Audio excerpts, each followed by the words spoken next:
ভারতের গুজরাটের আহমেদাবাদ বিমানবন্দর থেকে উড্ডয়ন করা এয়ার ইন্ডিয়া 171 এর ভয়াবহ পরিণতির পুরো ঘটনা ধরা পড়েছে একটি সিসিটিভি ফুটেজে।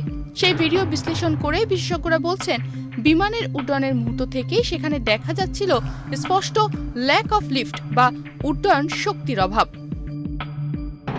সিসিটিভি ফুটেজে দেখা যায় আহমেদাবাদের সর্দার বল্লভভাই প্যাটেল আন্তর্জাতিক বিমানবন্দর থেকে রানওয়ে ধরে ছুটে আসে বোয়িং 787 এর 8 ড্রিমলাইনার বিমানটি। উড্ডয়নের পরপরই বিমানটি অনিয়মিতভাবে কাঁপতে থাকে। পুরোপুরি উচ্চতায় উঠতে না পেরে কিছুটা উঁচুতে উঠে টালমাটাল অবস্থায় এগোতে থাকে বিমানটি। প্রায় 14 সেকেন্ডের মধ্যেই দেখা যায় এটি উচ্চতা হারাতে শুরু করে। এরপর কয়েক সেকেন্ডেই এটি বিধ্বস্ত হয়, সোজা গিয়ে পড়ে একটি মেডিকেল কলেজের ছাত্রাবাসের ওপর। লিফট হচ্ছে একটি বিমানের উড্ডয়নের জন্য সবচেয়ে গুরুত্বপূর্ণ শক্তি, যা বিমানের ডানায় বায়ুর প্রবাহের মাধ্যমে তৈরি হয়।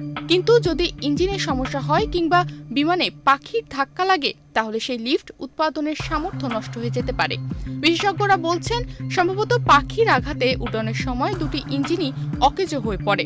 ফলে উড্ডয়নের পরেই বিমানটি প্রয়োজনীয় লিফট পায়নি, আর সেই কারণেই এটি আকাশে স্থির হতে না পেরে বিধ্বস্ত হয়ে যায়।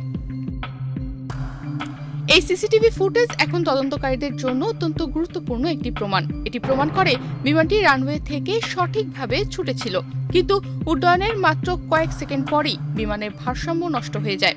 এমন আচরণ সাধারণত হয় যখন বিমানের ইঞ্জিন বা লিফট ব্যবস্থা ব্যর্থ হয়। পাইলট শেষ মুহূর্তে মেডে কল করেন, যার অর্থ তখনই জরুরি অবস্থা তৈরি হয়।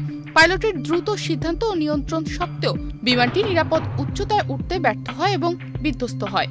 এই ভিডিও ফুটেজ এখন পুরো বিশ্বে আলোচনার কেন্দ্রে, কারণ এর মাধ্যমে বোঝা যাচ্ছে এই দুর্ঘটনা ছিল হঠাৎ এবং অনিবার্য এক বিপর্যয়। তবে একই সাথে এটি প্রশ্ন তুলে দিচ্ছে, পাখির আঘাতে যদি পুরো ইঞ্জিনই অকেজো হয়ে পড়ে, তবে বিমান নিরাপত্তা ব্যবস্থা কতটা প্রস্তুত এমন পরিস্থিতির জন্য। তনিমা রহমান, বাংলাদেশ প্রতিদিন।